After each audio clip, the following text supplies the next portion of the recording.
The following production is part of the Play Some Video Games podcast network.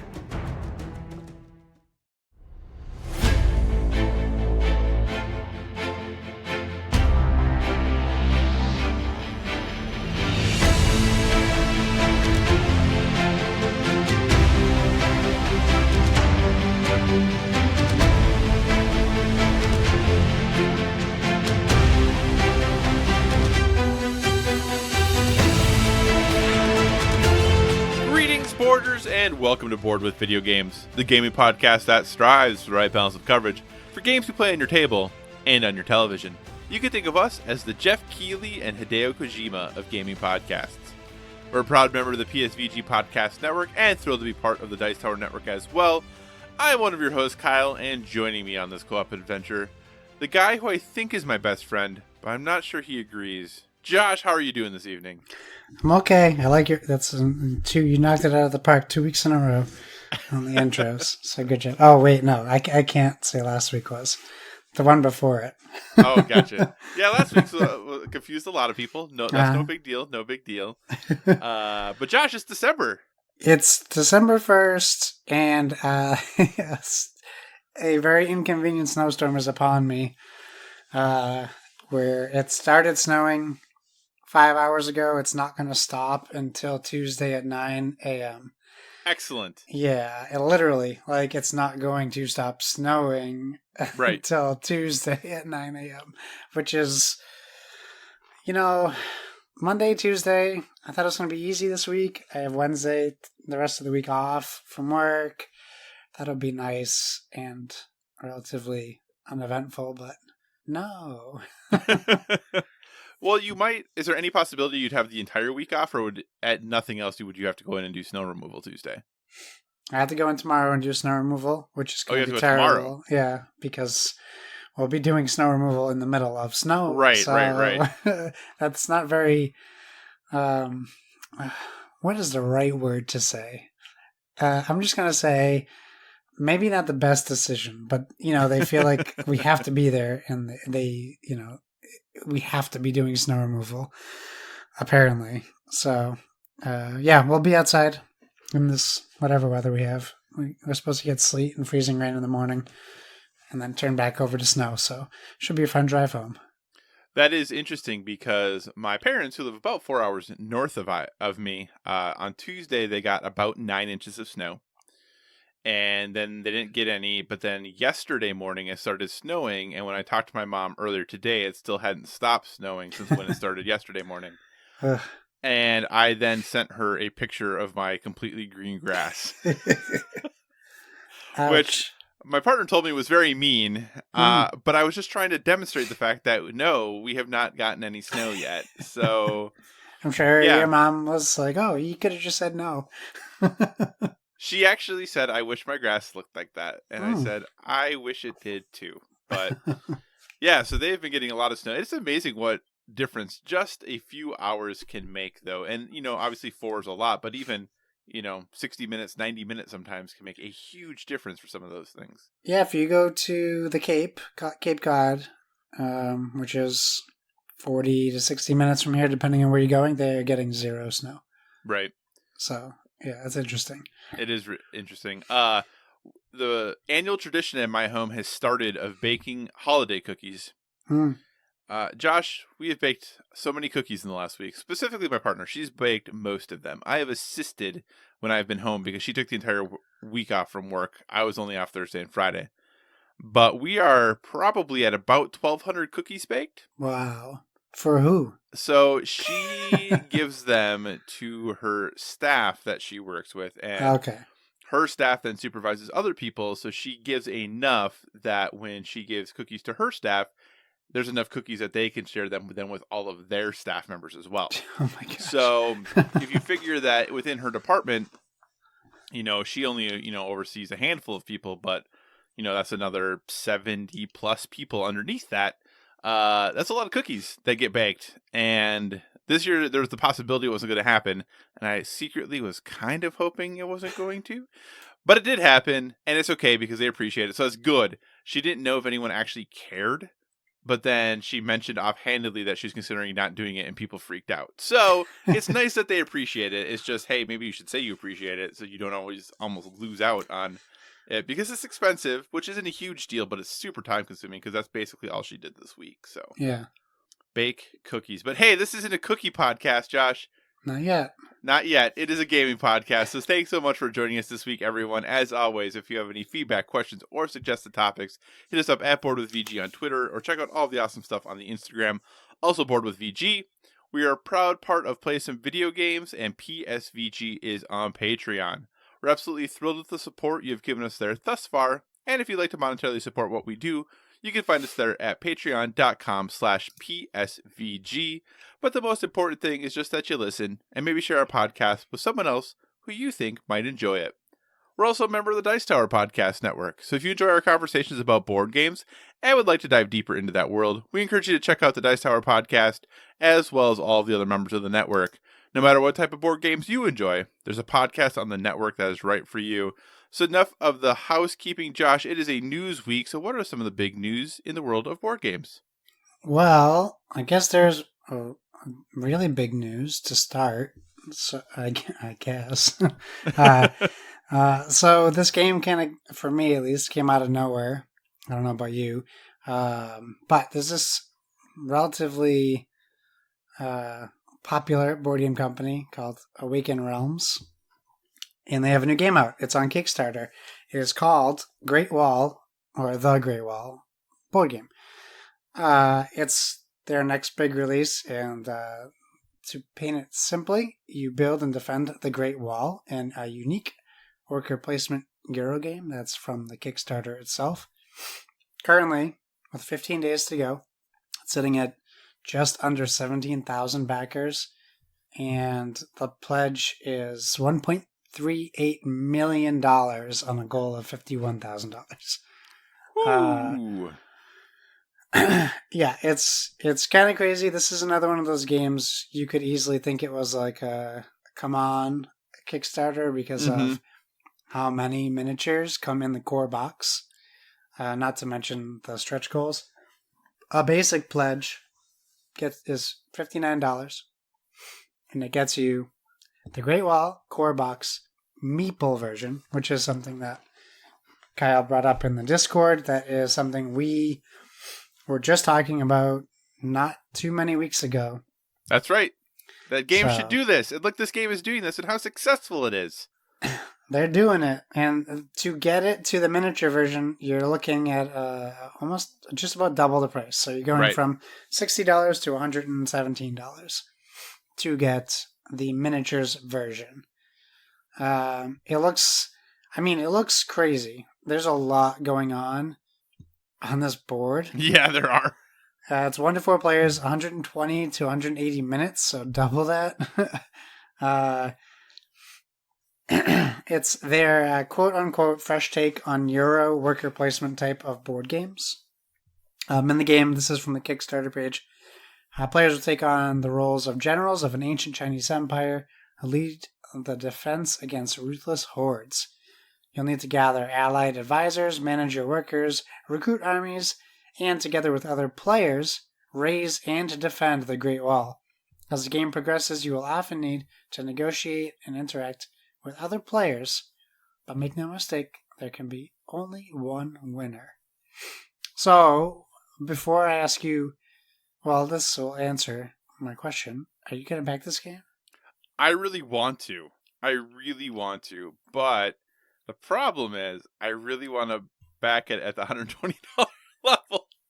Even though I'm the person who's like, games are too expensive, they should be less expensive, and here's a company offering me the less expensive option, I'm really tempted to get the more expensive one. Though if I do back it, which I have not yet, but I do have it set to remind me, I would definitely get it at the cheaper level, is what I would get if I do it. Because this game looks really interesting. There's so much in the box, and the nice thing is, any of the stretch goals that are unlocked, it just is included. There's nothing else to add. You know, I think you can maybe purchase some quality upgrades potentially if you want to down the road, but I think everything else is just included, which is pretty cool. So any stretch goal, there is a fancy version and a less fancy version, depending on what you're backing at, which I think is a really cool way to do it.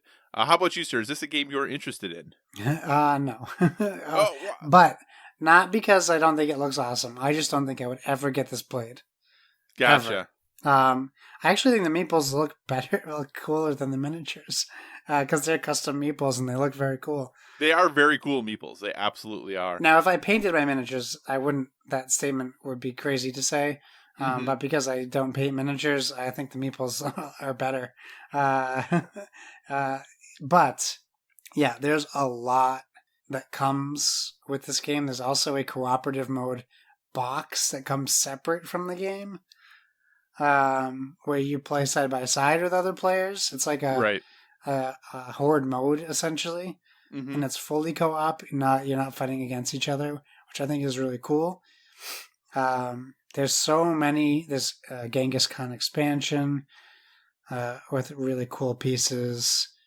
The upgrades like you're talking about look really nice. Double-sided board, upgraded wall pieces, a 5th player expansion. I mean, there's a lot in here. The Iron Dragon miniature, the playmat. I mean, this is a game where if I did have the money, I would buy it just to own it, I think.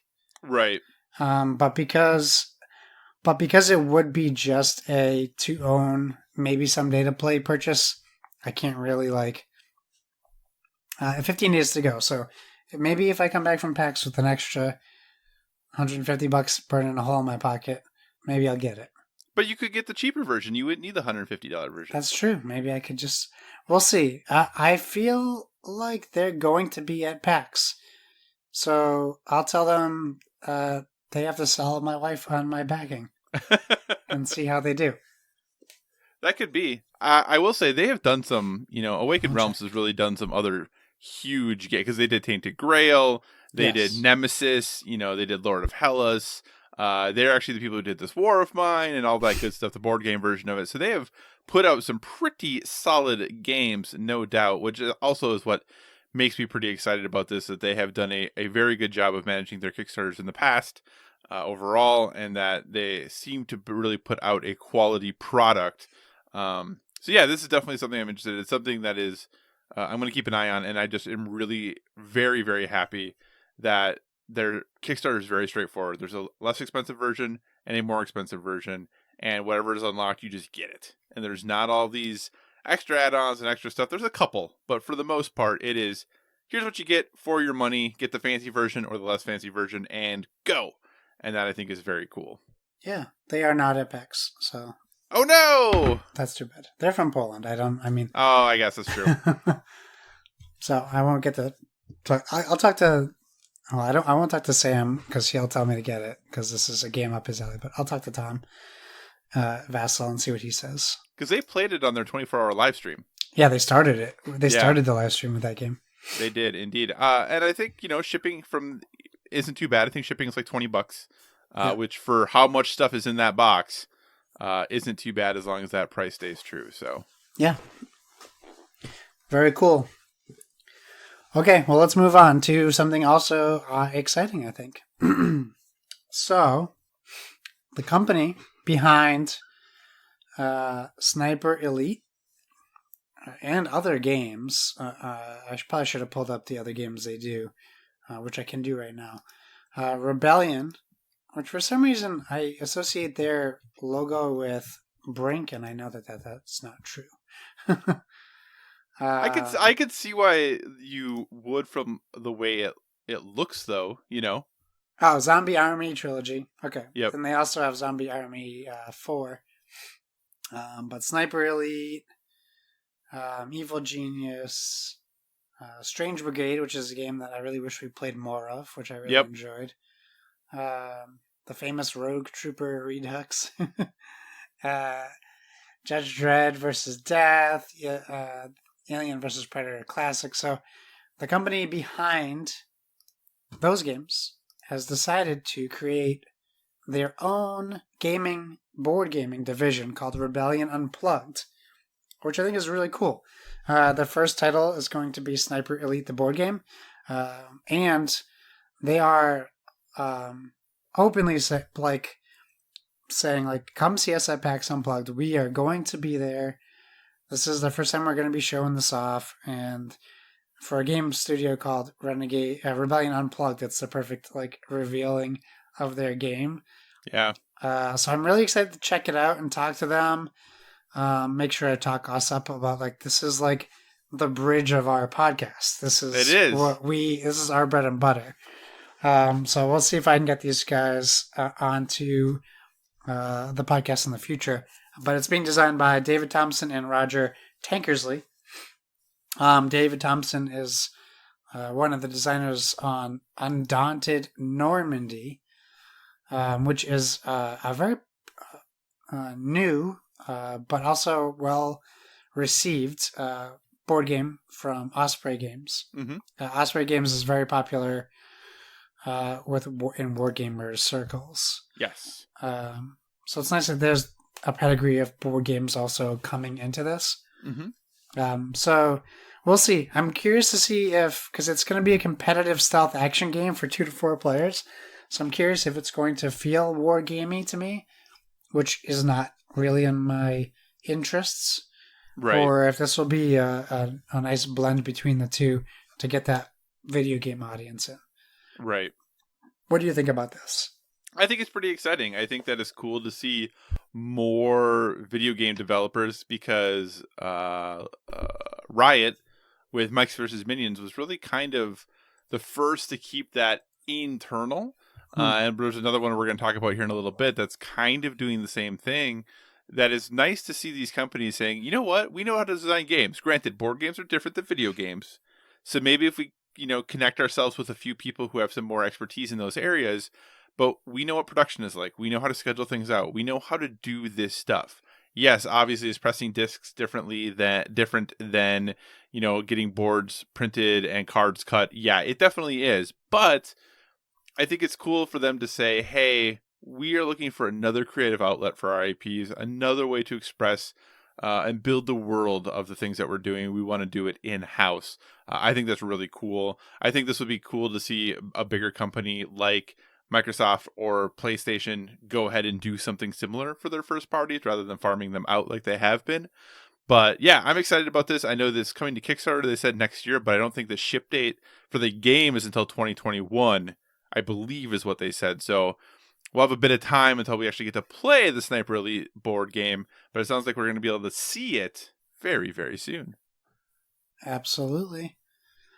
And I look forward to checking it out. Next story is probably the bummer of the stories.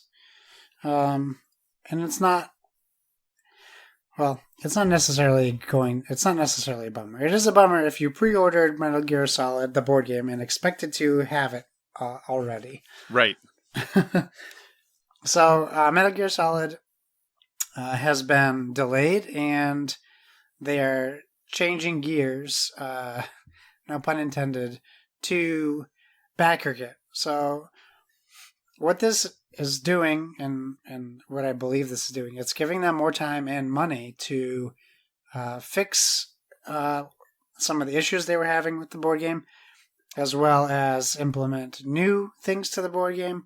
I don't have there was a press release that came out where they were saying, Emerson did a Q&A, or someone did, where does this mean it's not going to have a 200-page rule book? And they're like, no, unfortunately, it's not going to have it. Yeah, so there's still sculpted minis. Mm-hmm. They said, does it still come with a 2,000-page dialogue book to read quotes from the game as you play? They said we wanted to, we really did. It was vetoed, but there's still 100 pages of comic book art for the massive campaign book. Emerson's still on it. There's still a solo gameplay mode. Everything about the game still seems to be where people wanted it. And they're still talking about how they're taking a lot of feedback from the people who played it at PAX Australia and Gen Con. But with production issues, project delays, and the amount of time it was going to take to implement all the changes they needed to make. They knew they just had to find a different way to fulfill these games and to release it later. And I think, so my question to you is, it's not uncommon to delay a video game. Mm-mm. Does this get a pass because it's a video game board game? Well, I think board games regularly miss marks too. Yes. You know, they, in general, board games get talked more about in quarters than they do in exact dates, just because with how shipping and customs and all that stuff works, that you don't know how long your games are potentially going to sit, in customs, and if they do get inspected, and how all of that works. So this is a pretty big delay, though, because they were talking Q4 this year. Now it's August 2020, right? Is that what the update is now? Yeah, just summer 2020. Yeah. Yeah. So that is a bit more unusual. Usually games don't get announced in the board game realm until if it's not a Kickstarter. And obviously with Kickstarters, you see a lot more delays. But when it's the more traditional publishing model, usually the game isn't announced until it is on the boat or about to be on the boat, Right. or in printing or something like that, where they are pretty certain about when this game is going to be out and what the process is like. Doesn't seem to be as much still quote unquote design work happening when these games usually get announced. So I think it might just be a situation where they were excited to announce it. They really wanted to capitalize on the interest of E3 and all these other things, and yeah, I just think that's kind of more that than anything. I'm not really worried about the game or about the quality of the game. It might be a little bit different than we thought it was going to be, but I'm not worried. Plus, now you get some cardboard box minis, so that's pretty great. Only if you back the day one edition. That's true. You do have to back the day one edition. Yes. But that seems worthwhile to get some cardboard minis, doesn't it? Yeah, absolutely. Cardboard box minis. They're not cardboard, though. That's true. Sorry. Cardboard box minis. Correct. They are not cardboard. They're minis of cardboard boxes. If you get the regular version, it just comes with a cardboard box token, which is probably cardboard, so you're on the right track. That's true. Yeah. Okay, so the next news is in the Kickstarter area. Monolith, who produced the Batman game and many others, is having their next Kickstarter campaign fund at $700,000, which is interesting. Mm-hmm. They go into their reason why, and incident to Kickstarter on their Facebook page if you want to check it out. But what I think is interesting is that why not do an Indiegogo or something? Why put your funding so high? I know that like their games typically reach $1 million or more, but those are with big IPs. So maybe this game isn't a big IP that's coming out. I just don't. For me, I don't get why put your funding goal at $700,000. It's for Conan, I should say. Which seems like it would make it anyways. But on the flip side, I guess I can't fault them for wanting to hit a specific funding goal. Mm-hmm. My question would be, when you put out a Kickstarter, so say you put out Conan for your goal is $75,000. Mm-hmm. Because you're taking production costs into consideration on what it's going to cost you to make this game. Right. And then you add bonuses for surpassing certain dollar amounts, but you still don't have to add these stretch goals. So am I to believe Monolith is creating a $700,000 Conan game? Yes. Because that seems crazy to me. Yes. So they already have a Conan game. There is that Conan. Yes. Yes, that was them. This is Conan Beyond the Monolith. That they're going to be launching next year. And their big thing, and I think I actually appreciate this, is they're basically saying, look, when you see a board game Kickstarter, there's this onus now to say we funded in 5 minutes. Right. But we know, we being the publisher, know that is not how much we need to make this game happen. We need all of these unlocks and all of these stretch goals. All of that is what we actually need in order to make the game happen. So this budget, this $700,000, is the actual number. this is what we need to make this game happen. There's no additional stretch goals. Everything you see is what you are going to get. They're trying to be as transparent as they can about the cost of publishing, about what you're going to get. And in essence, in some ways, they're trying to not play the game that Kickstarter has become of, oh gosh, if you get more people to back, then you get this cool thing. No, that cool thing was going to be in the box either way. We're just going to tell you that. Here's everything you are getting. Is it worth it? We think it's going to be. So this is how much we need to make this happen, which is kind of refreshing, really.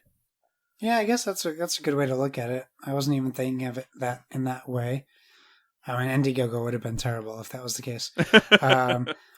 So yeah, I think that's smart. I don't. In my brain, when I back a Kickstarter and I look at stretch goals, I always look at them as something that potentially a regular Kickstarter campaign won't fulfill every stretch goal. Right. I know lots of them do now, but there's been plenty of times I've backed something that just didn't get to the highest stretch goal, or these people who put like weird Twitter or Facebook stretch goals for sharing and stuff that never get met. Right. So I think it's interesting to put your funding goal this high. But I do get, I just can't wrap my brain around a $700,000 board game. And I know it's not one game, but obviously right. The cost to make that game.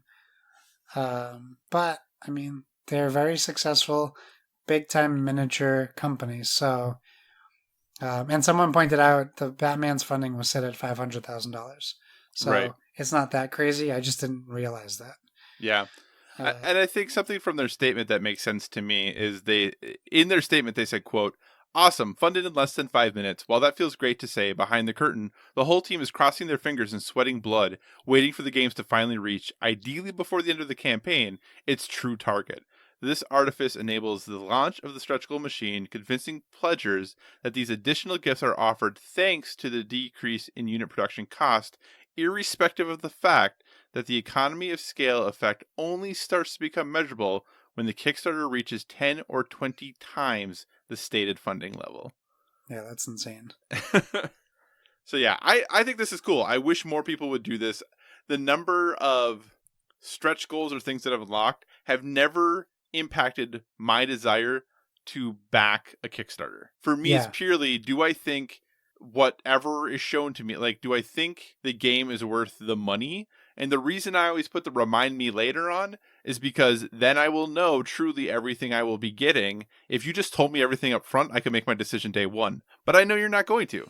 So now I got to wait and see what's actually going to be in the box. But if you just tell me, I can tell you right away whether you're going to get my money or not. Yeah, that's a good point. Smart then. Okay, I'm on board now. No, good for them. I hope I'm sure they'll hit it, but it's nice to see a change in that Kickstarter philosophy. Cool. Okay, next story. It's kind of a quick one. If you check out Aaron Hirsch, EranHirsch, on YouTube, you'll see that he has created this infograph of 20 years of Board Game Geek's most played games. This is volume 2. It starts from April 30th, 2000, all the way to, I would imagine, well, let me look, August 30th, 2019. And all this really is it's a graph showing the amount of logged plays on Board Game Geek, who's playing what year, and it's very interesting when you start watching it to see certain games take giant strides, and then all of a sudden there's just like creeping little bar graph on the bottom working its way up, and it's cool because they're all color coded by style of game, which is interesting to see as well. So if you have a chance to check it out, I would just say this guy did a lot of work to do this, and he only has 632 views. I mean, it did come out today, so those will go up. But check it out.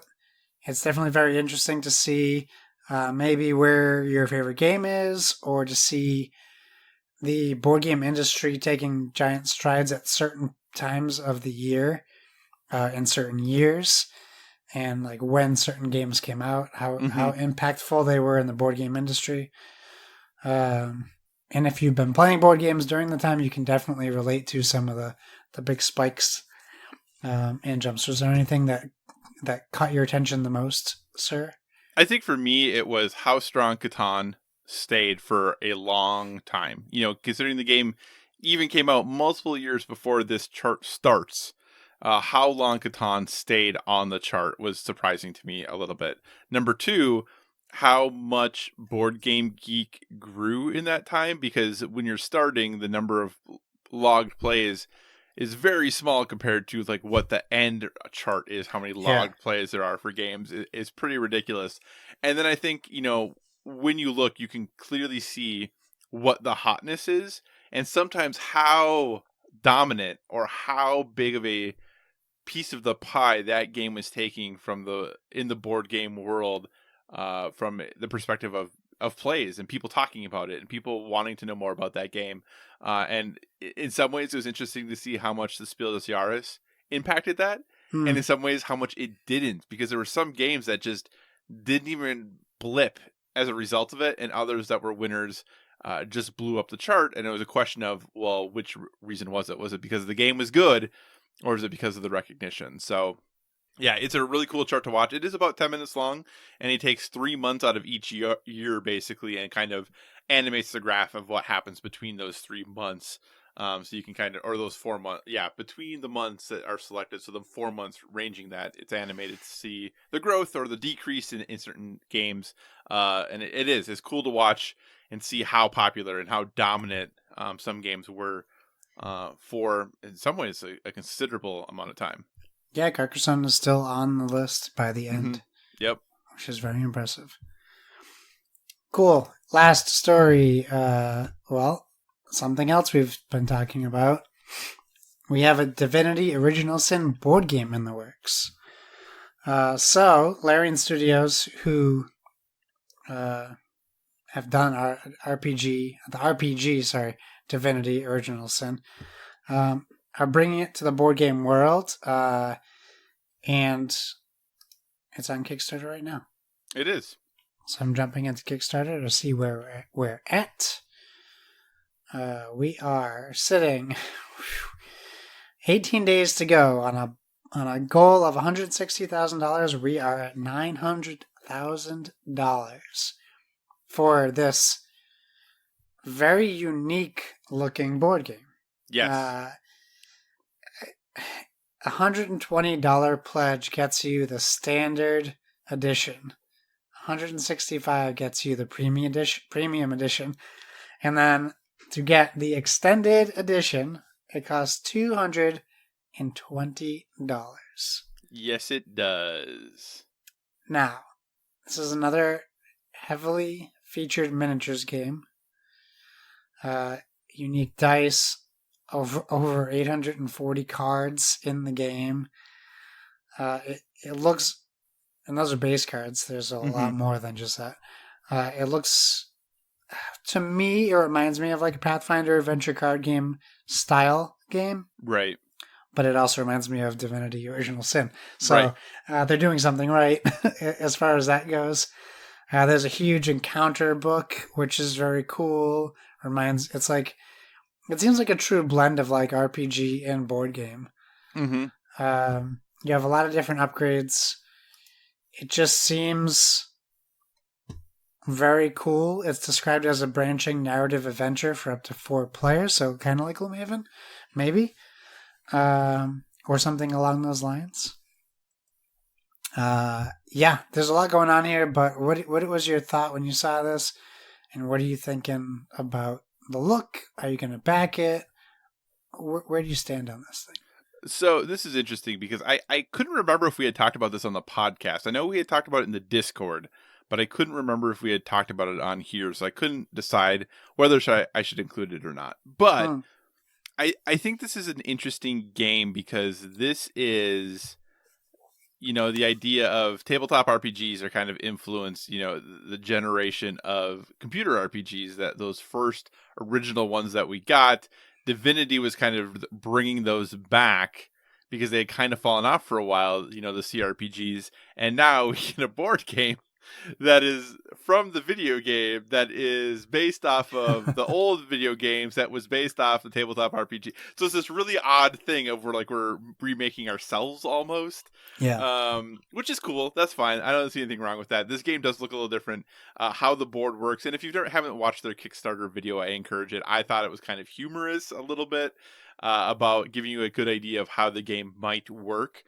It is a little spendy. That's kind of, for me, a hesitation. Like when I think of, would I get this or Great Wall? Well, I can get in on Great Wall at half the price. Yeah. If I want to get the Meeple version, or if I even spend the money for the fancier version, it's tough because there is a lot of stuff in this box for sure.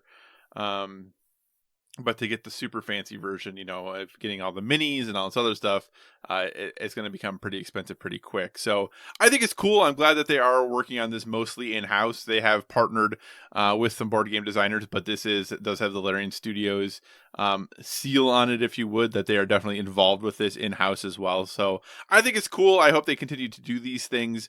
Like I said before, I hope more companies work on bringing their video games to the board game world, and they continue to do that a little more in-house than what we've seen in the past. But yeah, I think it's cool. I think it is pretty unique, and I hope it's successful. Obviously, it's made $900,000 already. Yeah. But yeah, I don't know that I'm going to be backing it, but I do look forward to hearing what people have to say about it. I do like that one of the add-ons is a broken token insert. Yes. That's pretty smart of them to partner with Broken Token right away. Because I'm sure they're getting something in the back end from including them. Oh, it's a good idea. It was interesting because, not to go off on too big of a tangent, but I was reading the other day about people who they said that their best board game accessory they had purchased was a 3D printer to 3D print their own custom inserts. Yeah. And then there's a website you can go to that has all the plans for all these custom inserts for games, and then suddenly I really wanted to buy a 3D printer. Yeah. Yep. That's all the board gaming news, my friend. Awesome. Well, hey, let's talk a little bit about some video game news, and then we're going to talk about a pretty big video game topic anyway. First piece of news or thing to think about, Facebook has acquired Beat Games, who are the developers of Beat Saber. Obviously, Facebook definitely involved in VR as the owners of Oculus and Oculus Quest. By most people's standards, the best place to play Beat Saber, especially with, I think, launching this month is their 360-degree version of Beat Saber that'll be playable on Quest. Josh, Hi. Facebook buying Beat Games. I know you're not super into the VR world. What are your thoughts on this acquisition? Well, I think I can say in a general statement, whenever Facebook buys something, it's bad news. Mm-hmm. So, bad news. Yeah, I mean, I'm still not in the VR space yet. I would love to be. It's just not in the cards right now. This is just one of those things you have to kind of hope they don't change anything about the development and they let it run how it runs, but I think there was a lot happened with the Oculus, so I don't think people are too hopeful with this. To me, it's like the equivalent of New Belgium selling to Big Beer, so it's very similar in style to that. Gotcha. In the story on Game Informer, they talk about, quote, despite Beat Games now being under the same corporate umbrella, Oculus says the studio will continue to develop for all platforms simultaneously. Oculus says that this acquisition will give Beat Games additional resources to accelerate new features and songs going forward, with the next update, which will add 360-degree levels, still scheduled for December. All of that sounds good, right? That all sounds great. It's immediately followed by, quote, however, Oculus does say that while it's hoping to preserve the vibrant modding scene for Beat Saber, players may notice some changes related to third-party IP rights likely pertaining to custom songs, end quote. Yeah. So the big thing that folks like Donnie you hear talk about all the time about how you wish there was more licensed songs and that how, the PC version of Beat Saber is better because people have just taken their favorite songs and created Beat Saber tracks for them. Sounds like that might not be a thing anymore soon. So if they can get more songs and I think known music out as a result of this, I think that will be good. I don't necessarily have a problem supporting the developers of this game because I think the game is great. But yeah, I think this could potentially have a negative, if you want to look at it that way, impact on those games that we're seeing right now that are on PC, that are not on PSVR. So I don't really care. But Yeah. I'm sure people like Lucas would care a whole bunch. So anything else you want to say about that one? No, I just hope it works out for the gamer's favor. I agree, because we know Facebook only does good things. Yeah. All right. Staying with some VR news, Josh, we are getting a new Half-Life game. Are you excited? No. Why not, Josh? It's a new Half-Life. We've all wanted a new Half-Life game. We should be excited, right? At this point, even if it was Half-Life 3, I probably wouldn't be excited. Okay, that's probably fair, actually, at this right? point. Like, who cares at this point? Get a new IP out there. Yeah, so Valve has announced Half-Life Alyx, which is going to be a VR project scheduled to release in March 2020. I am not a huge Half-Life person. I don't know much about Half-Life lore. I listened to some things that talked about when this game is set and all these other things. None of it made any sense to me. But in watching the trailer, which I watched a couple times, I have to say, this game looks pretty cool. Yes, I would agree with that. It does look very cool. So hopefully, do you think this, or I shouldn't say hopefully, but do you think this could be that long waited for quote unquote killer app that VR has needed to prove that it's relevant? I don't know. Like, I'm so out of it. Like, I already thought we had that. See, I kind of did too on PSVR, but maybe that's just me. Right. And I don't, I know there are a couple games that we'll talk about later when we talk about our topic of the show that I think are pretty stellar on PC VR that I kind of thought we had that, but maybe we don't have something that's ubiquitous with non-VR players, and that's what we need? I don't know. I think we're always going to be living in this world where you have VR or you don't, and I think the majority of the people will not have VR, at least currently. So I don't know that we'll ever have this like acceptance of what is a killer app for VR when people aren't experiencing it. When your VR still costs as much as or more than a gaming console. That sometimes you have to have one already to use the VR, like the PSVR. Right. I just don't think once we get to the point where you're spending $150 or $100 on a VR kit that you can play, you'll have more. I mean, you'll definitely have more face in the VR sense to know what's moving the sales for that unit. Right. But I don't know that for PC, maybe people are going to run out to get Half-Life in VR, but I don't think you're going to see that in the PSVR world. Mm-hmm. But it's exclusive to PC anyways, right? To Steam? Yes. Well, yeah. It's going to be available on all PC VR headsets, I believe. So okay, it's not just the Valve Index. Like, you'll be able to play it on Oculus and stuff. Okay. So, yeah, it'll be interesting. I'm very interested to see how this game does. There was an interview where someone had asked about, and I apologize, I can't quote it because I've heard this like from 4 other sources now, so I just don't remember the way that who originally had this. Maybe it was a Jeff Keighley thing, but they asked the question of, will this ever come to quote unquote flat screens? Like, will there ever be a version of this that's not playable, or a version that's playable not in VR? And their answer basically was, right now with how the game is designed, it would take us half the keyboard to work with how you would open a door. Because in VR, you can just crack it a little bit. You can push it open really fast. You can do it halfway. You can do anything in between. Yeah. So with how we've designed this game and how you interact even just with something like a door, we don't know how you would make that work necessarily right now on a non-VR platform. So I think it would be interesting to see, does this stay VR forever? Do they decide they need to change this in some way to make it accessible to more people, or what are they going to do with it? But I hope that maybe this, kind of shows people the light.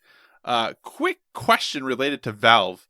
Remember when they bought Campo Santo a year ago or so, or a year and a half ago? Yeah. Have we heard anything from them? Is In the Valley of the Gods still a thing? Like, I know they said they were going to finish it, but we haven't heard a lick since then, have we? Yeah, I haven't heard any news from them at all, which is weird now that you bring it up.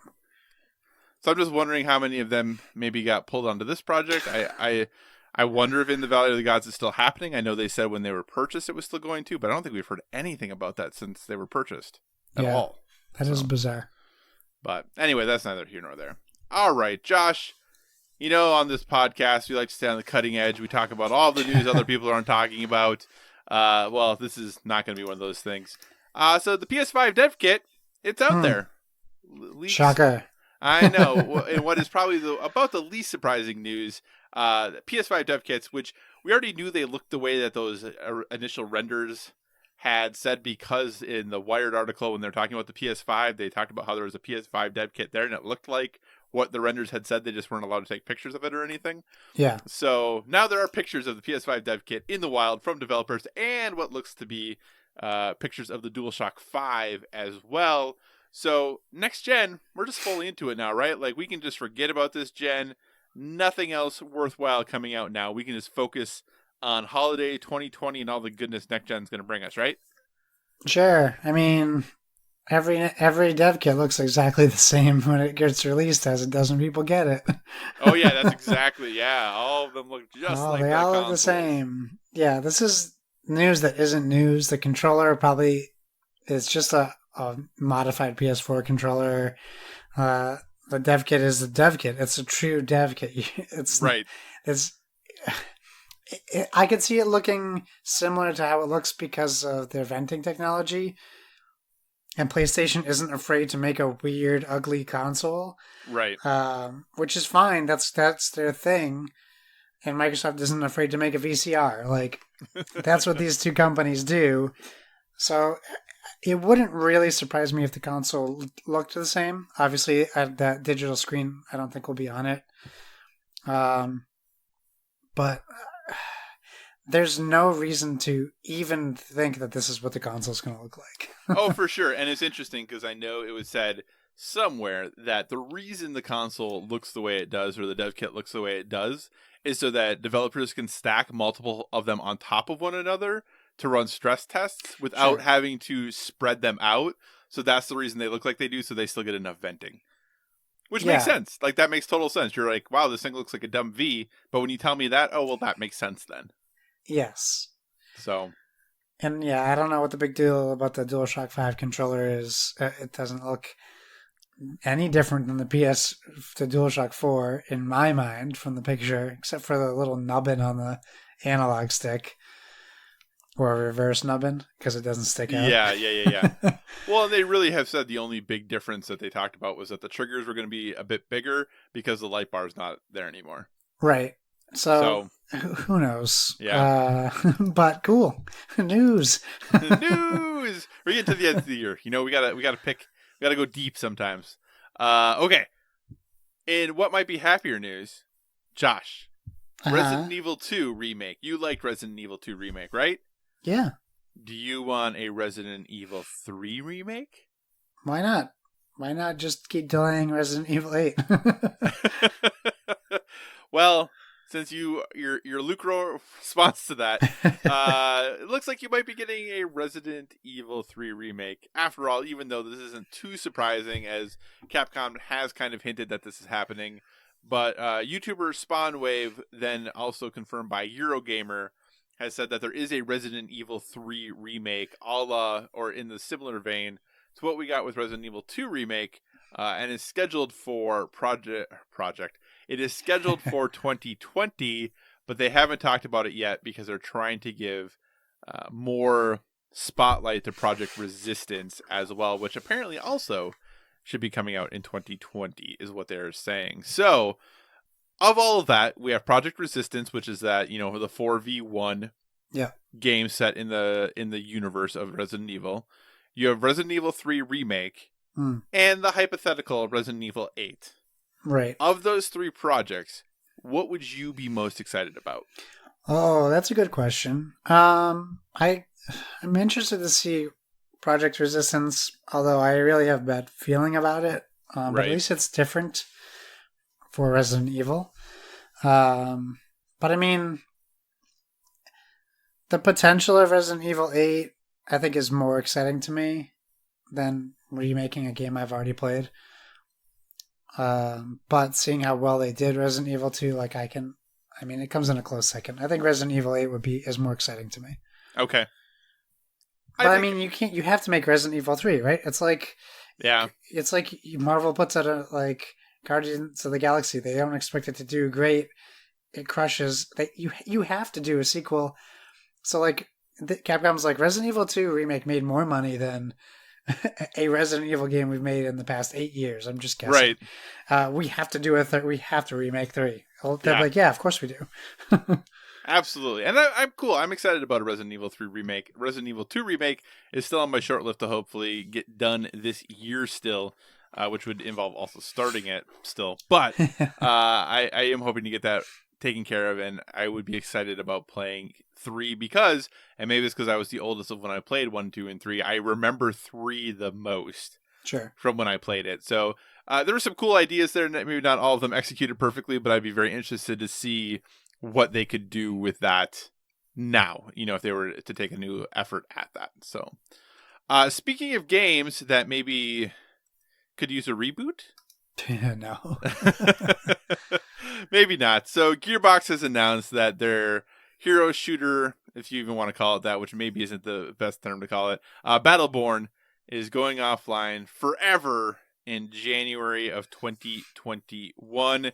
I don't think you can even buy the game anymore. I think it has been pulled that you can't purchase the game anymore, and that you won't be able to make any in-game purchases after February of 2020, and then January 2021, the game will be pulled offline for good. This is being reported kind of everywhere, but I'm reading from the Eurogamer story. Josh, I don't think this comes necessarily as a big surprise, but my question is, did this take longer than you thought it would take?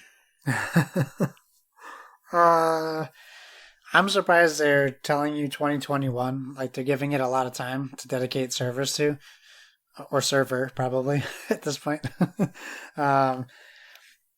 Yeah, it's unfortunate. This is a good game. It still is a good game. It just never found its audience. It came out against Overwatch, which was a bad move for them. Right. Yeah, it's too bad to see it go, but they're really letting it die a slow death. They are, which seems to be the way with Gearbox, I guess, and their IPs. So I guess more power to them, I suppose. Yeah, and it's interesting because in the Eurogamer article, they link to an article from August of 2016 when they, 2K admits that, the game did not meet expectations. It launched below sales targets, and that they had their operating expenses were up in their previous quarter by $28.8 million due primarily to higher marketing expense for the launches of Battleborn and our upcoming lineup. So basically, they pumped another $25+ million into the marketing for Battleborn because they knew, whether the comparisons are just or not, they knew Overwatch was coming out, 3 weeks later. So they spent another $25 million on marketing and still didn't meet their mark. Yeah. So, yeah. You played some Battleborn, though, didn't you? You were a big Battleborn fan. Kevin Austin and I played it a bunch, and it's a good game. Unfortunately, people just didn't play it. Yeah. Which is a bummer. It is a game I never really played, and it's interesting too, though, because I didn't have really any interest at Overwatch at launch either. Sure. I bought Overwatch probably a month after it came out, and I had to go to like 4 different stores to find it because everyone was sold out of it. So yeah, I didn't contribute to their demise, but I also wasn't right away on day one on Overwatch either. So Yeah. So sorry, get your last games into Battleborn, and enjoy your next year or so that you have, Battleborn fans. I hope you have fun. Again, though, this is the interesting thing of the game will no longer be playable at all. Right. Ever. And even if you own a physical copy, you still ain't going to be playing any Battleborn. Yep. So, rip Battleborn. All right. And final video game news story of the week. Rumors abound, also this from Eurogamer, that we are potentially getting the Tony Hawk Pro Skater 1 and 2 remakes, and maybe, just maybe, a new game in general in the series. Josh, are you, or would you be excited for remakes of Tony Hawk 1 and 2? So I'm sorry, are they remaking Tony Hawk 1? Because they already remade Tony Hawk 1. Yeah, I think it'd be more of a, obviously a different company, but more of a Resident Evil 2 upgrade, rather than the, hey, here's Tony Hawk 1 again, basically is what it was before. Yeah, I have, based off of the remake of Tony Hawk, I have zero interest in anything they do ever with this license ever again. They need to find a new skater. They need to get a new, they need to compete with Skate. Skate's going to be coming back, and they need to be competitive with that. And is it coming back, though? Well, is Skate really coming back? It probably has a better chance than a new Tony Hawk. Well, there were those reports that EA had relinquished the name, rights, but that was not true, right? They actually... No, they said it's very much, they still own it. Yeah. And that they had plans for the IP. I don't have trust in the Tony Hawk brand right now. So they could totally come back and change my mind, but right now I don't have an interest in playing this game. There's even a Kickstarter like Bird Skate on where you're literally birds on skateboards. Yeah. That is more interesting to me than a new Tony Hawk game. It's interesting because there is some uncertainty as to whether the remakes of what these games are, and this has been, a few places are reporting this. There's a Sabi on Twitter, who's pretty well known for giving some information out, has been talking about it, as well as others, that yes, these remakes, if you would, or re-engineerings, or whatever you want to call them, of Tony Hawk 1 and 2 do exist, and they are making the rounds, but no one really knows if it's for remaking those games or as the basis for making a new Tony Hawk. I love the original Tony Hawk games. I thought they were so much fun. Yeah. And, if they were going to remake those originals, I probably would be a sucker and jump in and play them. But I don't know if I would be totally interested in a new version of a Tony Hawk game. Because obviously 5 didn't cut the mustard. And I don't know if I necessarily want another one like that. Right. Again. So we'll have to wait and see. Obviously, who knows? It could be nothing as well. We'll have to wait and see. So with that, we're not going to talk at all about Phil and VR or Stadia launch and how that all went, because many of the podcasts on the PSVG network have talked about those things. So if you want to check that out, feel free to check out any of those shows in the network, and you'll definitely get your fill of that information. So why was that a laugh? Get your fill. Phil. Oh yeah, that is good. I didn't even do that on purpose. Oh man, my best ones are when I don't even try. Which is probably a sad statement on my life. But anyway, so we're going to move on. We did mention a few weeks ago that the nominations for the Game Awards were out. And as tradition dictates, anytime there's a larger award show, whether it be board games or video games, us fine folk here at Board with Video Games like to go through all the nominees, kind of take a look at them, say what our votes would be, kind of guess where we think things are going to end up at, just to, see if we have our pulse on the public and or the press when it comes to games. And I think the answer unequivocally is no, we don't. But we're sure going to try again. So we are going to cover and talk about the Game Award nominees. We will skip a few categories, especially probably the esports stuff, just because I'm just going to vote for Overwatch stuff because I don't know what else to vote for. And I know Josh isn't super into esports. Yeah. Me and the rest of the world, Kyle. So we will probably skip those, but otherwise we're just going to go through, have a little discussion about Jeff's award show, the Keighley's 2019. Here we go. If you go to the Game Awards website and go to the nominees section, which is just thegameawards.com/nominees, we're just starting from the bottom and working our way to the top. So at the very bottom of the page, which maybe this is meant to be this way, who knows? Maybe it's a sign of something else, is Best VR AR Game.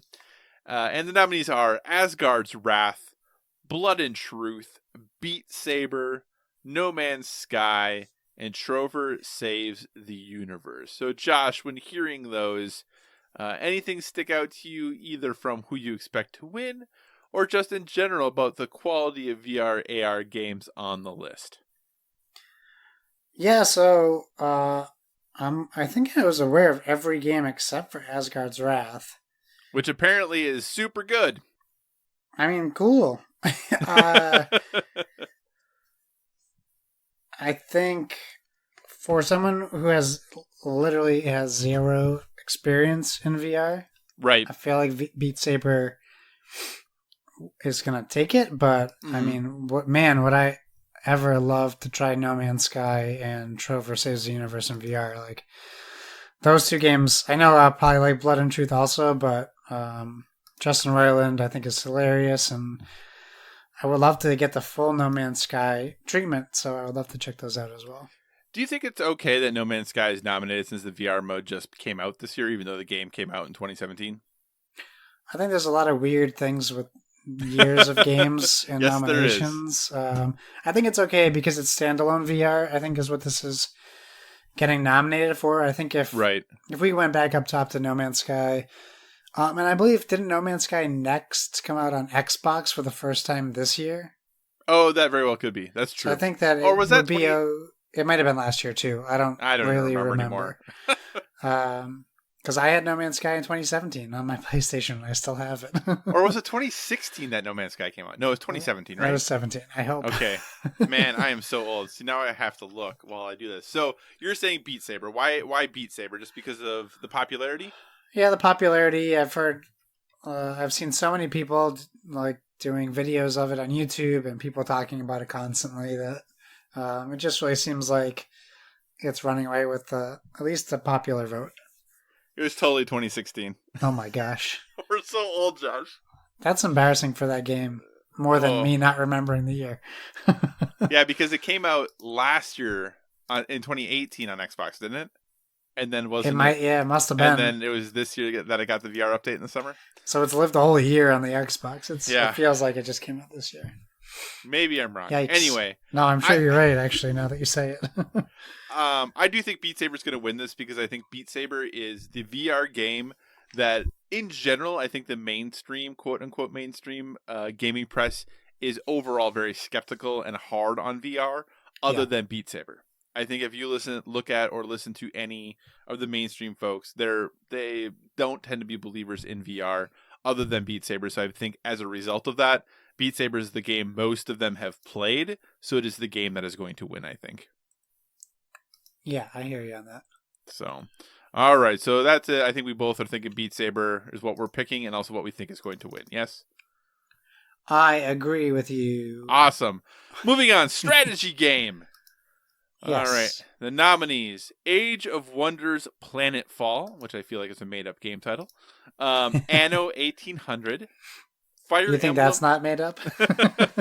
Fire Emblem 3 Houses. Total War 3 Kingdoms. Tropico 6. And Wargroove. And I apologize. I shouldn't make fun of Age of Wonders Planetfall. It's clearly must be a decent game because it's nominated. I'm just not a strategy game fan, so I really don't have much of a dog in this race or a horse in this race. Josh, what are your thoughts on strategy game? I've heard great things for two of these games, Wargroove and Age of Wonders Planetfall. So to stick with my brand, I'm going to go against Wargroove and pick Age of Wonders, as I think because of the Nintendo version of it, people will think I can't pick it. So I'm going to say Age of Wonders Planetfall. Just based on what I've heard about the game, and it's apparently very good. Although Wargroove has definitely been a game I've been told by multiple people I need to play. Mm-hmm. So I think it could go to either of those, really. I feel like, and again, not that I've played any of these games, I feel like Fire Emblem Three Houses is going to win just because of the number of people who felt that should have been nominated for Game of the Year and it got Yeah. snubbed. Spoilers ahead. I think as a result of that, Fire Emblem Three Houses is going to win. But maybe, this tends to be a more PC focused category. Maybe the PC folks are the ones who are really going to push something like Age of Wonders. So, yeah, I don't know. I just really feel like Fire Emblem is a game that a lot of people really seem to love. I think on a lot of websites and a lot of, others folks is going to end up on their best of year lists. So that's why I feel like it might take strategy as well. Nice. All right. Moving on. Sports/racing game. First off, are you okay with the fact that they combine these two? It doesn't bother me as much as it bothers other people, but I could see it being its own categories as well, especially with some of the other categories they have in this. Yeah, I agree. But nominees for Best Sports Racing Game are Crash Team Racing Nitro Fueled, Dirt Rally 2.0, Pro Evolution Soccer 2020, F1 2019, and FIFA 20. To start with, Josh, have you played any of these games? I did once play Crash Team Racing. Okay, that's good. Like the 10 current years one? ago. Okay, I was like, the current one? No. That's like me saying I did play FIFA, and it was, I think, FIFA 2006, maybe? Yeah. I do think it's interesting that, Codemasters has two games in here, both F1 and Dirt Rally. So they have their own games against each other, because obviously Codemasters is the prolific developer of racing games. Yeah. Who do you think is going to take this? So I kind of feel like it's going to be between FIFA and Pro Evolution, but I feel like FIFA is probably going to win. I vote for Wreckfest. That's not an option, Josh. Oh. There's no write-in votes? There is no write-in votes. FIFA 20 will win. I feel like they've won every year. I think FIFA wins every year. But I could be misremembering, which I was told is not a word. But I'm making it a word. I think it counts. I know everyone knows what you mean when you say that. Good. So, yeah, I feel like FIFA's going to win probably from my non-knowledgeable perspective. I really need to play more sports games. I think that's what I realized. Or racing games, because then I'd have played 3 of the 5 in this category. All right, so now on to some of the fun stuff. Score and music. Ooh. This is a category I'm excited to talk about. The nominees are Cadence of Hyrule, Death Stranding, Devil May Cry 5, Kingdom Hearts 3, and Sayonara Wild Hearts. Josh, your thoughts on score and music? I think the score and music is very good in Sayonara Wild Hearts, but I think it feels better than it really is because it drives the gameplay. If you listen to it on its own, I don't know that it would be as strong as like a Death Stranding score. The Devil May Cry is like 2000s. Josh would love the heavy metal riffs and sorry, Lucas. I don't know. I really enjoy the score and music of Death Stranding. I really, truly do. I know that there'll be plenty of room to make jokes about Death Stranding in the future of this episode, but I really do feel like this is one that it could easily take. Yeah, this is interesting because there is obviously an audio design category as well, which is different than this. And there were some really great scores, I thought, this year, / music, I thought, this year, that isn't represented here. But I also don't know that any of these are bad, Like I don't think any of them are bad. I agree with that. So I agree. I have limited amounts of experience with each of these games other than Cadence of Hyrule, which I have heard music from, and I have listened to a part of the score. But I also think that sometimes scores, especially with games, where they are in the game and what they mean in the game, sometimes I think can impact how meaningful a piece of music is. I would agree, though. I really do enjoy the score of Death Stranding. I think it's very good. I think it works very well in the context of the game.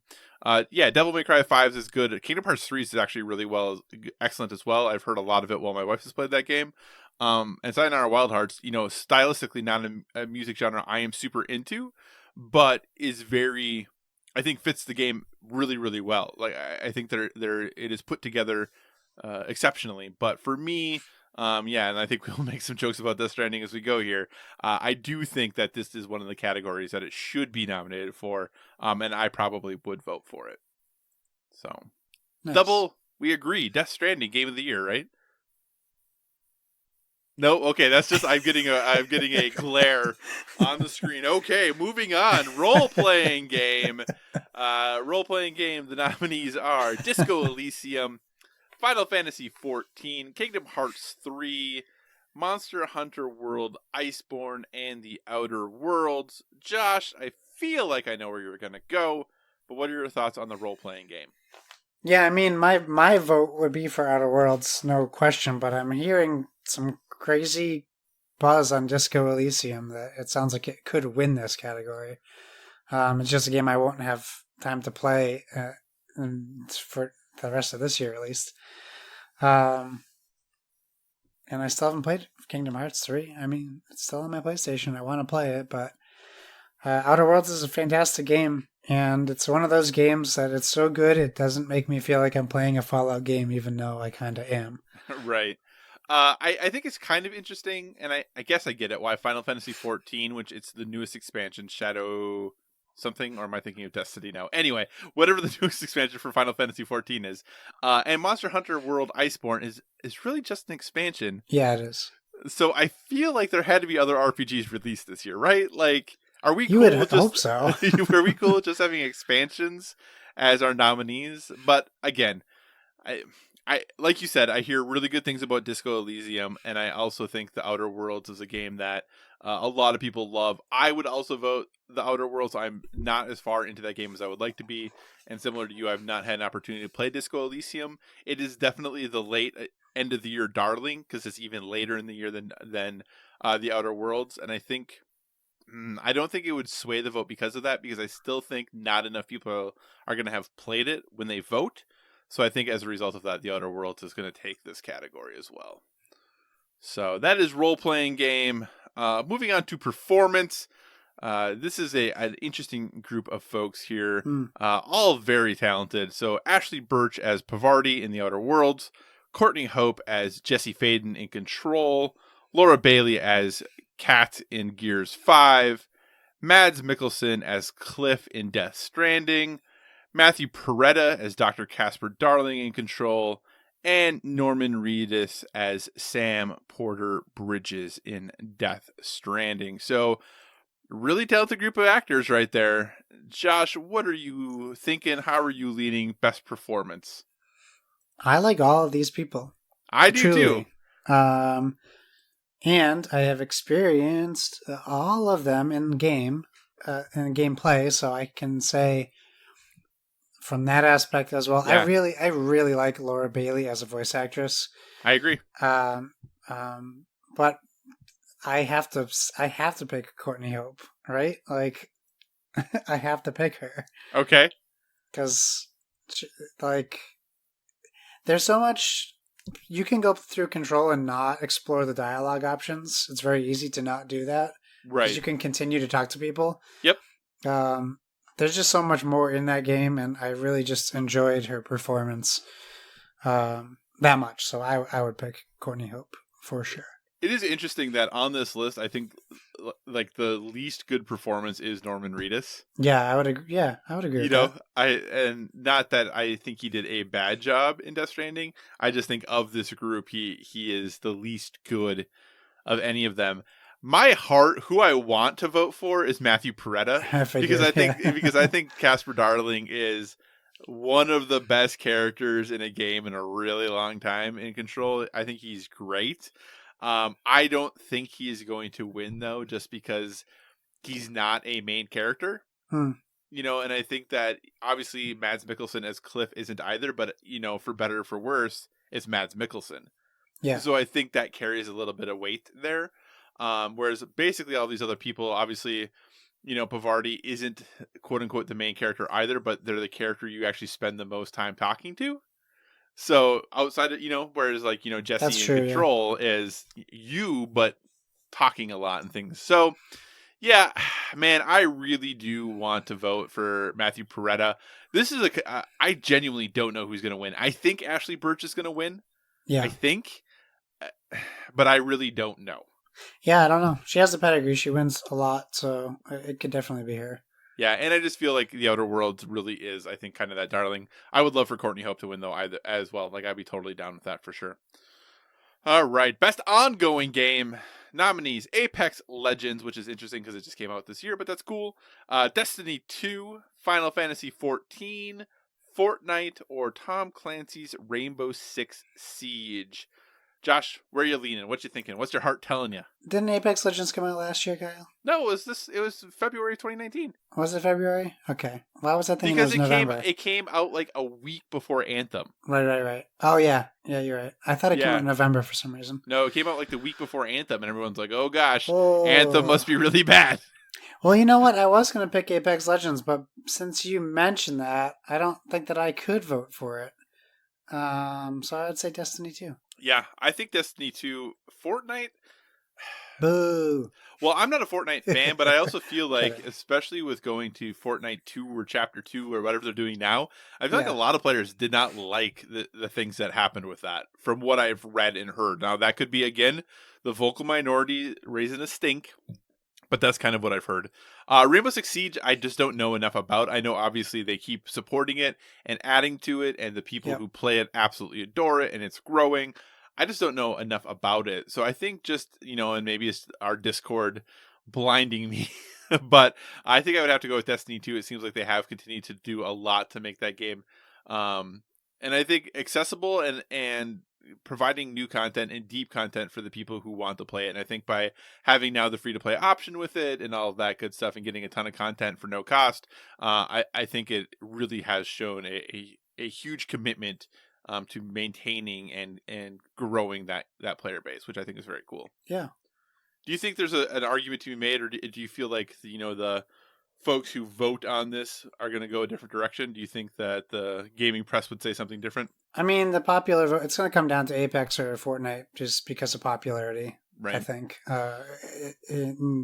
Yeah, that's what will be voted on. Title, not necessarily what the award is for. Right. No, I hear you there. All right. Next on the list is narrative. Nominees for narrative: A Plague Tale: Innocence, Control, Death Stranding, Disco Elysium, and The Outer Worlds. What say you, Josh? Well, spoiler, I'm going to vote Control in every category I can. Although Plague Tale: Innocence has a great narrative, that would be a close second for me. But yeah, I'm going Control. I agree. Control, obviously, I mean, when it comes to next week and we do our games of the year, I feel like Control might be very high on both of our lists. Yeah. But A Plague Tale: Innocence was very good. I enjoyed my time with that game quite a bit. I'm not quite as in love with The Outer Worlds as other people. So for me, yeah, I think Control takes the cake there as well. Do you think that is what will win, or what do you think or predict will win? Well, what do I think is going to win every award? That's Stranding.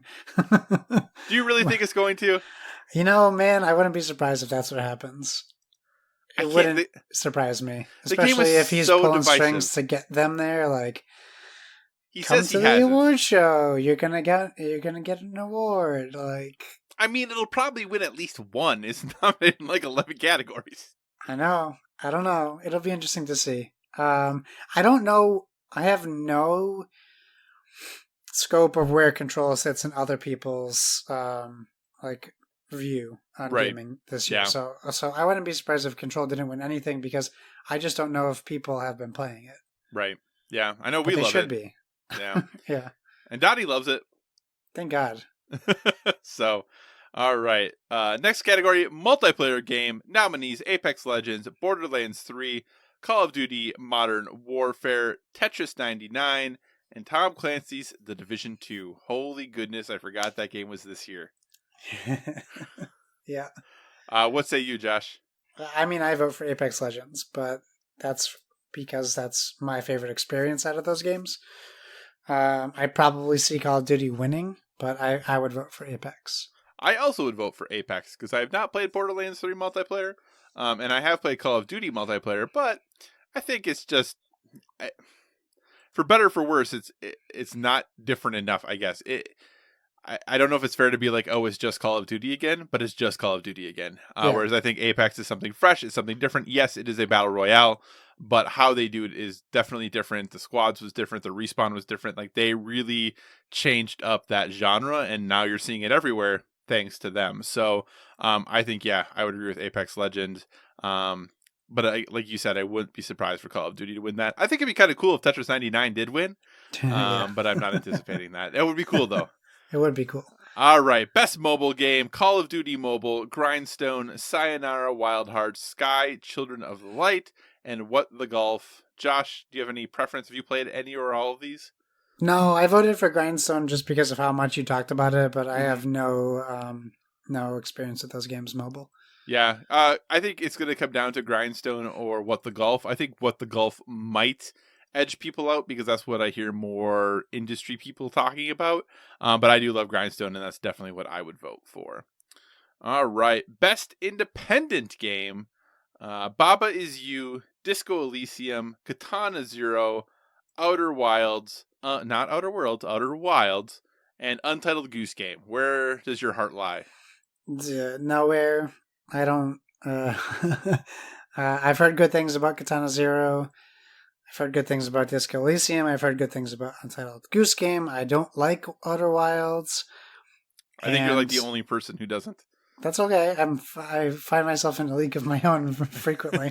And I don't even know what Baba is You is. So if I had to guess, I would guess Disco Elysium, but I wouldn't necessarily vote in this category. Yeah, I would pick, for me, of all of these, Katana Zero is what I would pick. There's actually independent games that I've played that are not on this list, which is a bummer to me, but we'll talk about those in our end of the year show. So I would pick Katana Zero. I think Outer Wilds might win this just because I don't know that it's nominated for anything else. And I think that people really love that game, and I think this might be the, well, you're not nominated for everything else, and we really love you, so we're going to vote for you here category for them. So Sure. I feel like Outer Wilds might win. All right. Next on the list, games for impact. Nominees are Concrete Genie, Grease. I don't know how to say this name. I think it's supposed to be gray, the color gray, in a language that's not English.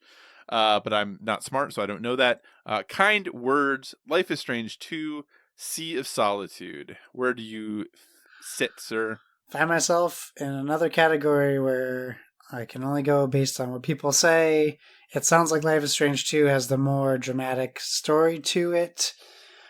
I can only imagine that leaves an impact behind with people. I don't have a vote for this one. I know you played Concrete Genie to completion. Yep. I want to play Sea of Solitude. I just haven't gotten to it. Yeah, I mean, that's really the only thing I could vote for, though I don't know that it's that thought-provoking and pro-social meaning or message. So I think Life is Strange 2 probably fits the bill there a little more from what I've heard of it, and I do want to play Life is Strange 2. But yeah, I really have a hard time knowing where this is going to go. Obviously, like I said, I'd have to vote for Concrete Genie because it's the only one I've played to completion, but I think Life is Strange 2 is going to win. So we'll see what happens. Game direction. Nominees. Some of these are not going to be surprising. Control, Death Stranding, Resident Evil 2, Sekiro Shadows Die Twice, and Outer Wilds, immediately showing that I don't know anything I'm talking about with the Outer Wilds only being nominated in one category. That's okay. What would you vote for? I feel like I know, but what would you vote for? Well, you know, because I just told you earlier, but I feel like Resident Evil 2 will win. Okay. But yeah, I pick Control. I pick Control as well. I actually think Outer Wilds is going to win this one as well. Okay. Yeah, I hope Resident Evil 2 wins. I think Resident Evil 2, coming out so early in the year, maybe is going to be missed a little bit. But yeah, I think Outer Wilds is going to win, but I would pick Control as well because it's so good. Mm-hmm. All right. The presented by Subway fresh indie game, recognizing a new independent studio that released its first game in 2019. Nominees are Zaum for Disco Elysium. I think that's how you say that. Nomada Studio for Grease or Gray or whatever that game is. Dead Toast Entertainment for My Friend Pedro. Mobius Digital for The Outer Wilds. Megacrit for Slay the Spire. And House for Untitled Goose Game. Josh, who do you think is going to win, or who do you want to win, or both? I pick House because I like their name. That sounds great. That sounds great. Yeah, I have no clue. I mean, Slay the Spire has been something that has always been talked about, so I could see Mega Crit winning. I would love to see whoever wins is great for them. Like, first year, first game, awesome. Like, I have no horse in this race. I have horses in the race, but I do think that, yes, I think House is going to win for Untitled Goose Game, though I personally would vote for Mega Crit for Slay the Spire. All right. Josh, a category near and dear to your heart. Yes. Fighting game, Dead or Alive 6, Jump Force, Mortal Kombat 11, Samurai Showdown, Super Smash Bros. Ultimate. Is Smash Brothers even a fighting game at this point? That's a great question that we could debate on another show. Mortal Kombat 11. Not only is it the best fighting game of the year, it's the best Mortal Kombat game that they've made so far. It's incredible. Such a great game. Do you think that's what's going to win as well? It has to win. Over Smash Brothers? It has to. It has to win over Smash Brothers. Okay. I definitely know.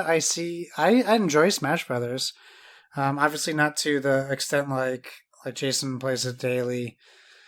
And I would love to play it with more people more often, but it just never happens. I can't imagine a world where Mortal Kombat doesn't win this category. Okay. I mean, I vote for Mortal Kombat as well. I do think that Smash Brothers is going to win, though. But we'll see. I will cry many tears. Well, I hope not. But if you do, it's okay, because crying is okay. So hopefully, though, Mortal Kombat 11 wins, and you'll be crying tears of blood. That's how that works, right? Sure. Okay. Best family game, Luigi's Mansion 3, Ring Fit Adventure, Super Mario Maker 2, Super Smash Bros. Ultimate, Yoshi's Crafted World. Which Nintendo game's going to win, Josh? Best Nintendo game goes to... here's the thing. It says family game, right? So I can't pick Smash Brothers. Like, I have to pick Yoshi. Oh, okay. Only because I'm just trying to put myself in the mindset of best family game, and Mario Maker 2 isn't accessible to everyone in the family. Smash Brothers is definitely not for everyone in the family. And I know I'm generally defining family in my own brain. That's fine. Luigi's Mansion, I mean, it just came out. It could potentially win, but I feel like Yoshi's Crafted World fits my picture of what best family game is. Yeah, I'm going to vote for Luigi's Mansion 3, but I think Super Mario Maker 2 is going to win. Yeah. So that is what my prediction. Next is a whole bunch of esports awards that we're going to skip. So sorry, esports team, esports player, esports host, esports game of the year, esports event, and esports coach. We're skipping all of you. And I'm making the decision to skip content creator of the year as well. Smart. Okay, so we're going to go on to community support, because I think this would be an interesting one. The little tagline is recognizing a game for outstanding community support, transparency, and responsiveness. Nominees are Apex Legends, Destiny 2, Final Fantasy XIV, Fortnite, and Tom Clancy's Rainbow Six Siege. If in a world I had to give this award out, it would be important to me that the person who gets this award actually maintained that standard for its life, and Destiny 2 doesn't fit that standard. Okay. They're better now. Right. Without Activision. I would say Apex Legends for me, but I really feel like Rainbow Six Siege really just has been crushing community support. Yeah, and that's what I think too. I feel like Rainbow Six Siege really does, I think, more than almost any game, listen to their player and provide updates extremely quickly. I think Apex does a good job, but they also, for better, I think, don't work their staff maybe to the same extremes as other companies. Sure. So, Apex updates rather infrequently in comparison to games like Fortnite. But I think that, I think Rainbow Six Siege, if there's ever a time to recognize them for the work they've been doing, I think this is a great way to do that, because I think they have been doing an outstanding job. Yes. All right, audio design. Call of Duty Modern Warfare, Control, Death Stranding, Gears 5, Resident Evil 2, or Sekiro Shadows Die Twice. I pick Control. I pick Control 2. What do you think's going to win? Oh, I don't know. Let's say Death Stranding. Do you genuinely think it's... Because this is voted on by people. It's not like Jeff Keighley picking them. Even though I did call this episode the Keighleys, he is not the person who picks the winners. Does it say that the people who vote have 100% of the votes? What do you mean by that? Like the People's Choice Awards. Oh, they don't have 100. Like, the vote from the audience counts for something, but then so does the vote from the I'm going to look it up while we talk. Okay. Yeah. I don't remember what the split is, but yeah, the same people who did the nominations, I think, that same group then gets to vote on the finalists, I think is how it works. Yeah, I'm just curious. I'm color me skeptical. Sure, that's a better word than I was going to use. Okay, awesome. Okay, so we both vote for Control, but you think Death Stranding is going to win? I want Control to win. That's what I say. Okay, I want Control to win as well. I think you could make an argument probably for many of these games, but I do think that Control, from an audio design, very, very impressive. Art direction presented by Samsung QLED. Nominees: Control, Death Stranding, Gris, Sayonara Wild Hearts, Sekiro Shadows Die Twice, and The Legend of Zelda Link's Awakening. What do you say, sir? Is it going to be a broken record? I pick Control. What do I think will win? Legend of Zelda Link's Awakening. Although I could see Sayonara Wild Hearts winning as well. I think Sayonara Wild Hearts might win this because I think Obra Dinn won last year, if I recall correctly. Yes, so that sounds right. I think Sayonara Wild Hearts might win this one. I also pick Control. Death Stranding, the fact that Death Stranding is on here is, to me, in this category especially, I think is kind of odd. I don't know, and not saying the art direction is bad. Right. It's just pretty outside world. You know, like, I know that I'm being very minimal. I'm minimizing everything else in that game, but I don't know. I've seen a lot of really pretty outside places. All right. Okay, Josh, I'm going to have you explain something to me in a minute. But best action adventure game. Oh, I don't want to explain what you can ask me to explain. What's the difference between best action game and best action adventure game, Josh? Help me understand. Okay, best action game, it says, for the best game in the action genre focused primarily on combat. Okay? Okay. Action adventure. For the best action adventure game combining combat with traversal and puzzle solving. Okay? So yeah, Josh, they explained it pretty good there. Okay, Josh, what game or what category should Borderlands 3 be in? The game that has 1 billion guns. It's clearly best family game. I don't understand the differences. Anyway, action adventure game. The nominees are Borderlands 3, you know, that game with all the guns and all the puzzle solving, apparently. Control, Death Stranding, Resident Evil 2, Legend of Zelda Link's Awakening, and Sekiro Shadows Die Twice. I think Sekiro probably is just going to lose out on a lot of things, even though it's a pretty great game. Same with Resident Evil 2, but maybe I'm just wrong. Hey, I would love to play Sekiro. I almost bought it on Black Friday sales. I almost did too. But I didn't. Neither did I. I pick Control. Yeah. I think it will. Well, I think it should win. This is a game I could potentially see Resident Evil 2 winning because there is more puzzle solving in there. I think Legend of Zelda Link's Awakening, if you're looking from a puzzle perspective, could also probably win this category. But yeah, I mean, Control is kind of, man, I have a soft spot for Control. We should just do a Control podcast. Sure. Yeah. I don't know what is going to win, but I vote for Control. So, all right. Next then, best action game, so different.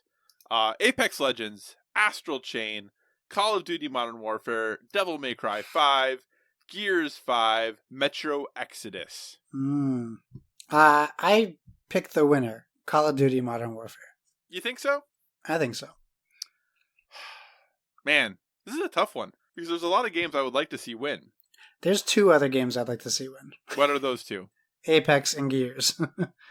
Yeah, I really like. I mean, I haven't finished it yet, but I really like Devil May Cry 5. Yeah. I actually finally put Astral Chain into my Switch. I haven't played it yet though. Okay. So I'm close, right? Almost there. Almost there. I didn't play enough of Gears 5 to be able to say. I have Metro Exodus downloaded, but I haven't played it. Man, I'm going to go ahead and say Apex Legends is going to win this because everyone's going to feel bad that Star Wars didn't get nominated for anything. So they're going to vote for Apex Legends for Best Action Game. All right. And the granddaddy of them all, Game of the Year. Control, Death Stranding, Resident Evil 2, Sekiro Shadows Die Twice, Super Smash Bros. Ultimate, and The Outer Worlds. Josh? Hi. What's your heart tell you? Oh man, I think I have to vote Death Stranding on this one. You're such a liar. I'm kidding. I pick Control. What do you genuinely though in this category? What do you Yes. think will win? Oh, that's tough. I don't know. Like I said, because I have no idea where Control sits in the zeitgeist of these gamers that are voting or potential gamers. Mm-hmm. I could see any of these winning. Well, Really? that's not true. I could see Smash Brothers winning, depending on who's voting. Yep. I could definitely see Resident Evil 2 winning. I could see. I just couldn't see Sekiro winning out of all these. I think that they all have a chance to win, though. I do think The Outer Worlds is going to win. You think so? I do. I think that The Outer Worlds of all of these games is the one that has been played by the most critics and is appreciated by the most critics.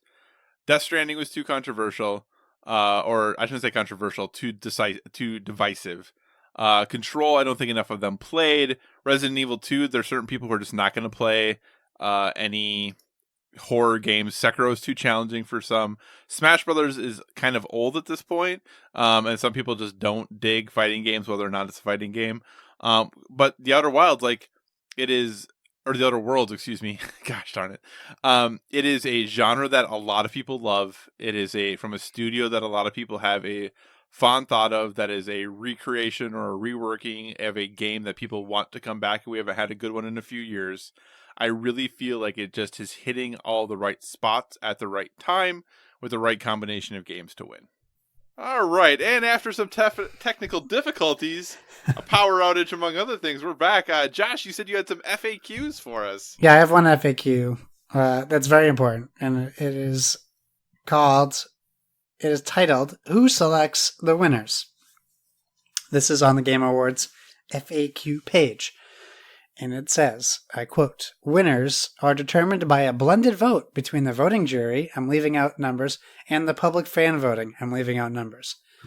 Fans can vote for their favorite games once every 24 hours on thegameawards.com and via Google search, voting across all categories and also Twitter, DM, and Discord. Kyle, if you had to guess, my Google thing opened. Stop listening. Did you look at this yet?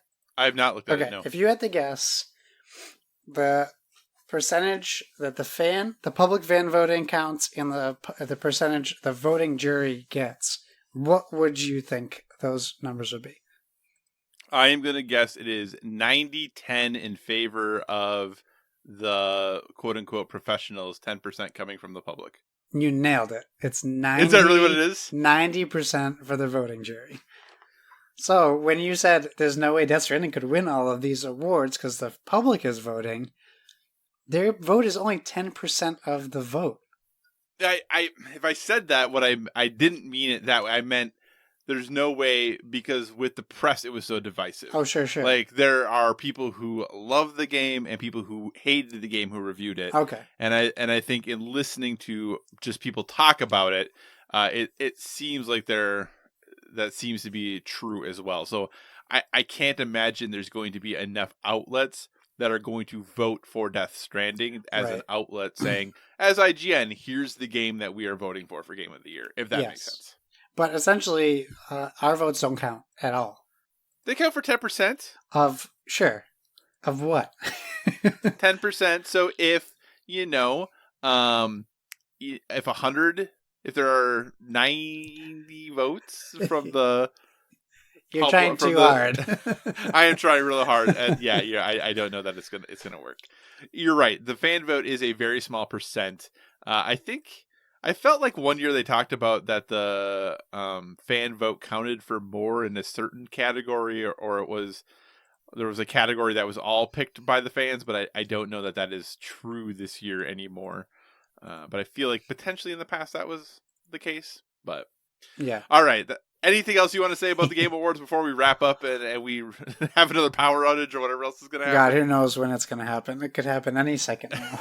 Okay. Well, then, hey, let's get out of here. We're just going to move straight into a well-rounded life. While we are clearly a gaming podcast, we do want to give you one recommendation, suggestion, or thing we are currently into that is helping us live a well-rounded life. Josh, what is your recommendation for our dear listeners?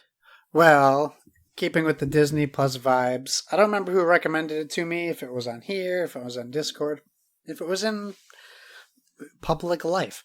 But we started watching on Disney Plus the Imagineering story, which essentially starts telling the story of Disneyland, how that became a thing, and tells the story of the Disney brothers, if you will, and how a lot of it got put together, some of the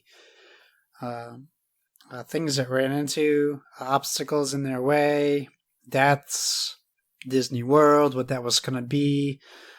What's been most impressive to me is the quality of the content for a lot of old footage. Mm-hmm. It looks fantastic, and it is very colorful. Vivid, like eye-catching colors that I noticed, and the story is just very interesting to me. And I thought I knew a lot about Disney, and there's a lot of stuff I'm learning that I had no idea about. So it's a very high recommendation if you are fascinated by Disney, or even if you just like documentaries, because it's actually a very well parted documentary. Awesome. That is the Imagineering story on Disney Plus. My recommendation is a stand-up special on Netflix called Mike Birbiglia, the New One. I'm a big fan of Mike Birbiglia's stand-up. I don't necessarily know that he gets as many quote-unquote laugh out loud, like huge chuckle, like just gut-busting laugh moments as maybe some other comedians. But I think he weaves a story together better than just about anyone in the business. The way he puts his stand-up specials together and the way he weaves everything together, I truly think is very special. And I think his newest one, called The New One, is no different. This is basically if you knew or did not know, he was doing a show on Broadway. And this is that show. This is what he was doing on Broadway. And if you are a parent or a new parent especially, I think this show you might be able to relate to this show pretty well. But even as someone without kids, I still found it very fascinating and very enjoyable to watch. So if you like stand-up comedy at all, or if you're a fan of Mike Birbiglia, I think it's an easy recommend. The New One, that is on Netflix. Nice. Josh, what do you say we wrap this show up? Yes, please, so I can go shovel. Hooray. Thanks for joining us, everyone. In addition to finding us on Twitter and Instagram at BoredWithVG, you can find us on Facebook at facebook.com/BoredWithVG. So feel free to give us a 5-star rating over there. Also, if you want to communicate in the more long form, or you're just not feeling social media, please feel free to send us an email at boredwithvg@gmail.com. We tag all our stuff with hashtag boredwithvg, so please feel free to share with us what you're doing with that hashtag. Whatever podcast service you're listening to us on, we encourage you to give us a stellar rating. That is, whether you're downloading us from the PSVG feed, the Dice Tower Network feed, or our standalone, very own standalone, Bored with Video Games feed. You can find me on Xbox Live, play some video games, PlayStation Network, Google Stadia at Why So Serious, that's SIRRIUS. Kyle, where can they find you? So you can find me at all the usual places: Twitter, Instagram, PlayStation Network, Xbox Live, Board Game Geek, and yes, also Stadia, thanks to Josh. All at Psychocross, CYCOCROSS. Next week, we will be doing our favorite games of the year discussion for both board games and video games. The episode that comes out December 17th, we'll be doing our board games of the decade, conversation with a very special guest, which we'll reveal when we get a bit closer to that, as well as maybe recapping the Game Awards / the Keighley's, because those will be the episode immediately after those are announced. December 24th, we'll be doing our video games of the decade with Donnie Reese from PSVG, and then December 31st, our episode will be our 2020 preview. So that's kind of a roadmap of what you have to look forward to. If you do have any feedback, suggestions, or anything like that related to those things, please let us know. We'll be making a pretty big social media push on all of those because we'd like to include your lists as well. So as always, if you have any suggestions for future topics, be sure to reach out to us on the social media because we want to be talking about what you want to hear about. And remember, everyone, whether it be board games or video games, never stop gaming.